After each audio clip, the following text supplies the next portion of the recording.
In 1971, an engineer sat in a technical environment with one specific problem.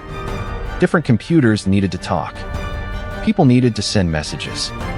The current ways were too rigid, too slow, too manual. He connected two parts of an existing network and gave people a direct path that could move text from one person to another without needing a human intermediary every time. Most stories stop there. One feature, one convenience, one innovation. But this story is not about a product release. It is about a pattern that still shapes everything we do online. The innovation felt local and administrative. It was simple naming and routing. But simplicity is the hidden force of scale. When a thing is easy, people use it beyond the original audience. When they use it beyond the original audience, institutions arrive, then markets, then incentives, then culture follows. In the early network era, this protocol was not a public spectacle. It was a work tool, born in a world where participants were mostly technical peers. Yet the same design principle that made it useful in that room became the modern social template. An identity that can be addressed directly, a transmission that is almost effortless, a record that can be read, referenced, forwarded, and repeated. In short, the primitives of attention. Look at those three primitives today. First, direct addressability. When you can message someone directly, you do. Then repeatability. When replying is easy, people reply more than intended. Then persistence. What was once a temporary instruction now becomes a durable artifact of your emotional state. Taken together, this is not just communication. It is a behavior amplifier. Now introduce the missing actor, money. Platforms did not become social giants because of one communication tool. They became giants because an ecosystem found a way to monetize repeated return plus emotional intensity, and emotional intensity plus social visibility. We did not suddenly become addicted to talking to each other in one generation. We became hooked on the structure that rewarded response timing and emotional spikes over deep thought. This is where this topic becomes a warning.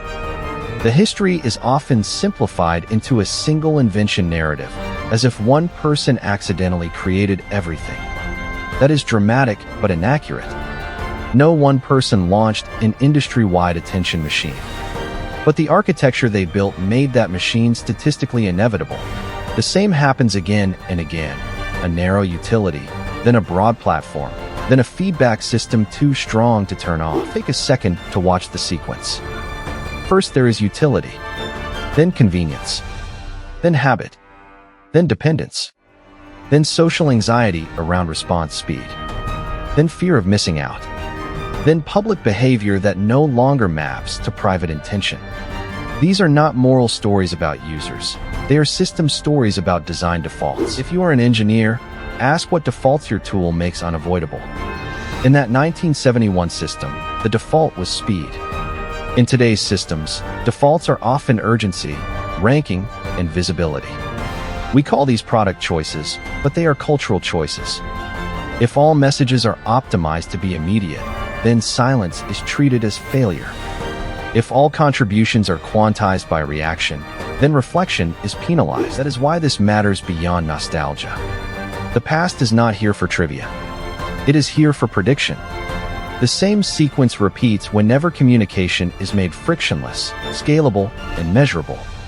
If a tool connects people efficiently, someone will soon attach the metric layer. If metrics rule, emotion will replace thought in design. If emotion runs the loop, then outrage, envy, and panic are no longer bugs. They are operational fuel. So what is the practical warning? Not anti-innovation and not anti-technology. It is anti-amnesia. We keep treating convenience as neutral. But convenience encodes who benefits from speed and who pays in attention, cognition, and civic trust. The person behind the 1971 breakthrough did not invent today's feed culture by intention, but the seed was real, a communication protocol without enough behavioral guardrails. Today, we can do better than repeating that mistake blindly. We can build delay into systems, not as punishment, but as protection. We can preserve identity while reducing compulsive loops. We can keep persistent messaging while letting users control visibility and reply rhythms. And we can measure health as seriously as we measure engagement. That is the ending line you should close on.